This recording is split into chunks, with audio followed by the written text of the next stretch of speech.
On est donc rejoint par Jean-François pour pouvoir parler ensemble de votre exposition commune en salle 2, pour laquelle Mathilde, toi tu as fait les tableaux et Jean-François, toi tu as fait les bols. Je voulais tout d'abord vous demander combien de temps vous avez passé sur la création de cette exposition. Pas beaucoup. On a travaillé dans les moments où j'ai pu rentrer d'Italie. Donc ça a été des moments intenses, très, très brefs. Oui, mais pour donner une idée de temps, il y a l'équivalent de 3 semaines à peu près. Il doit y avoir, oui, il y a à peu près 3 semaines en prenant le temps qu'on a passé ici à installer. Ça fait 3 semaines après. Puis il y a toute la réflexion aussi en amont pour pouvoir faire tous les... On a fait marcher le téléphone, WhatsApp et le mail. D'ailleurs, sur cette réflexion, est-ce que c'est la céramique qui vient en premier ou le tableau? Ou les deux? Bah là, en premier, tu veux dire faites en premier, exécutez en premier. On a beaucoup travaillé à partir de tableaux que Mathilde avait amenés, mais qui n'étaient pas totalement achevés, pour la plupart. Hein. Tu m'arrêtes si je dis une bêtise, et certains qui n'étaient pas faits. Sur les 16 bols, il y en a 2 qui étaient déjà faits. Tous les autres ont été faits en fonction des tableaux, mais c'est vrai qu'elle l'a dit tout à l'heure, les tableaux, il y en a qu'elle avait amenés, mais qui n'étaient pas aboutis, et que donc elle a continué à travailler ici.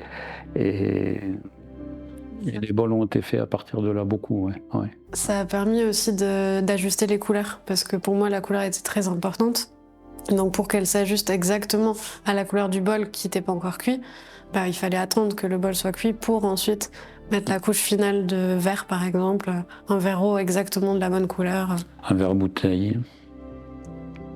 Oui, parce qu'on l'a dit tout à l'heure, toi Mathilde, tu as intégré le noir et blanc dans tes œuvres pour matcher avec les céramiques de Jean-François. Mais toi Jean-François, tu as dû intégrer de la couleur, ce qui n'est pas courant dans ton travail. Je suppose que ça a dû être un sacré challenge.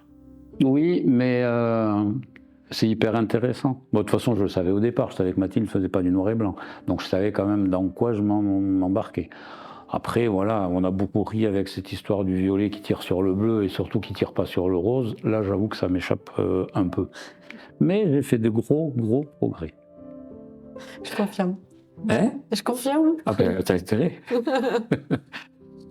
Je pense qu'on peut le dire à nos visiteurs, ils le voient, il y a une grande complicité entre vous, sans doute due à un lien de filiation, puisque Mathilde, tu es la petite fille de Jean-François.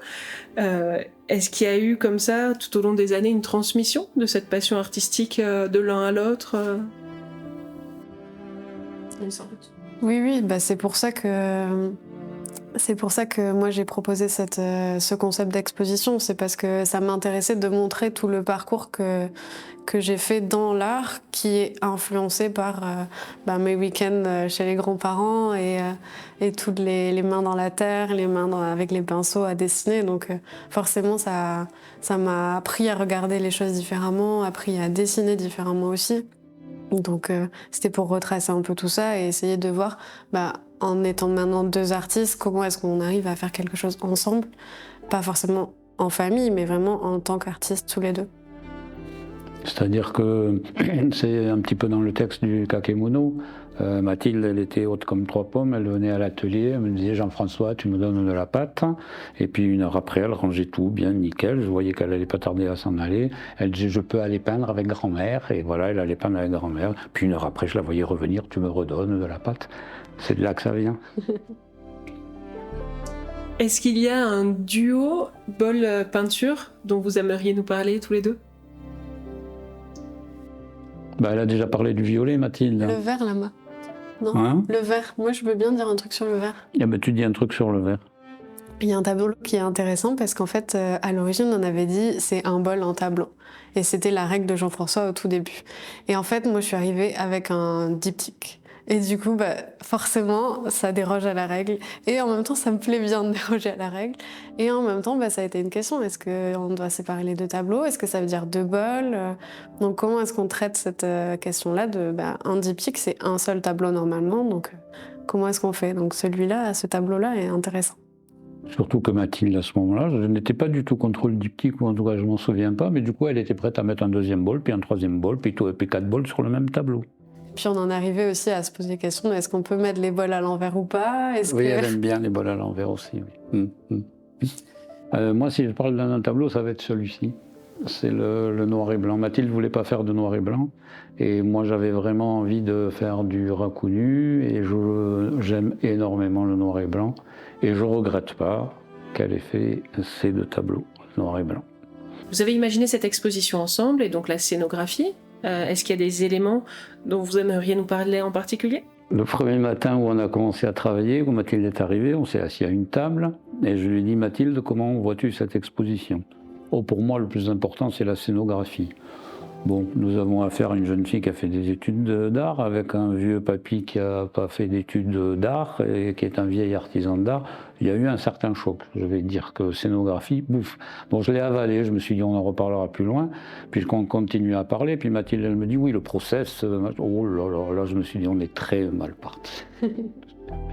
Voilà. Et en fait, j'ai mis très longtemps à comprendre, parce que je crois que c'est vraiment même la deuxième semaine où elle est venue, que j'ai fini par comprendre que c'était pour elle plus important d'expliquer le cheminement par lequel on était passé, pratiquement plus important que les œuvres elles-mêmes. Et moi, c'était Mathilde, tant qu'on n'aura pas fait un tableau, un bol qui sera encadré, machin, tout ça, des histoires de scénographie, je suis pas très... Ça t'a convaincu ? Oui, parce que ça ne serait pas fait, je crois. Et pour moi, c'était plus important de parler des recherches, de parler de la démarche, même du lien familial, parce que c'était ça le concept de l'exposition. C'était au-delà de présenter des œuvres qui sont abouties, c'était de présenter comment on fait cette démarche-là, de faire répondre des tableaux avec des bols. Et qu'est-ce qu'on crée comme technique de raku, qu'est-ce qu'on crée comme couleur, Donc c'était expliquer toute cette recherche-là de matière et de couleur, plutôt que de dire ok, le bol il est fini, le tableau il est fini, parce qu'en fait cette recherche elle est infinie, on peut continuer encore sur des milliers de tableaux et des milliers de bols, etc. Donc c'était vraiment de dire ok, on produit un maximum, on en a 16, tant mieux, on en a 10, c'est pas grave, mais on explique par où on est passé et pourquoi. Et qu'est-ce que ça nous a changé aussi dans nos habitudes? Qu'est-ce que ça a influencé aussi pour toi dans ta salle d'exposition?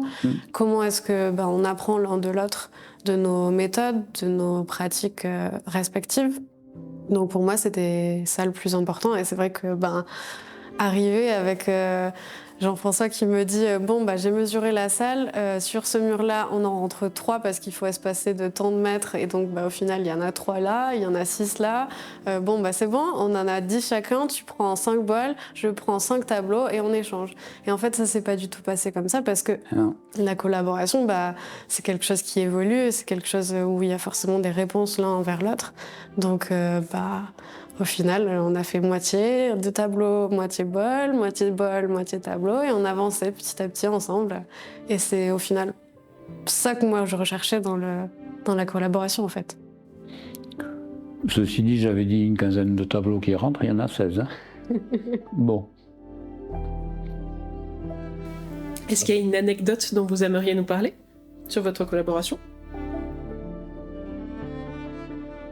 Pour ça, je pense qu'il faut lire les kakemono. Il y a des petites références cachées, des couleurs précises, de ce terme abouti dont on parle depuis tout à l'heure qui nous fait bien rire. Oui, du violet qui tire sur le rose ou qui tire sur le bleu. Donc il faut lire et puis... Et puis c'est tout. Voilà. Nos visiteurs ils devront venir voir l'exposition qui a lieu, on le rappelle, du 16 février jusqu'au 14 avril 2024. Jean-François, Mathilde, je vous remercie. Merci. Nous aussi. Et merci. Nous aussi. Et merci.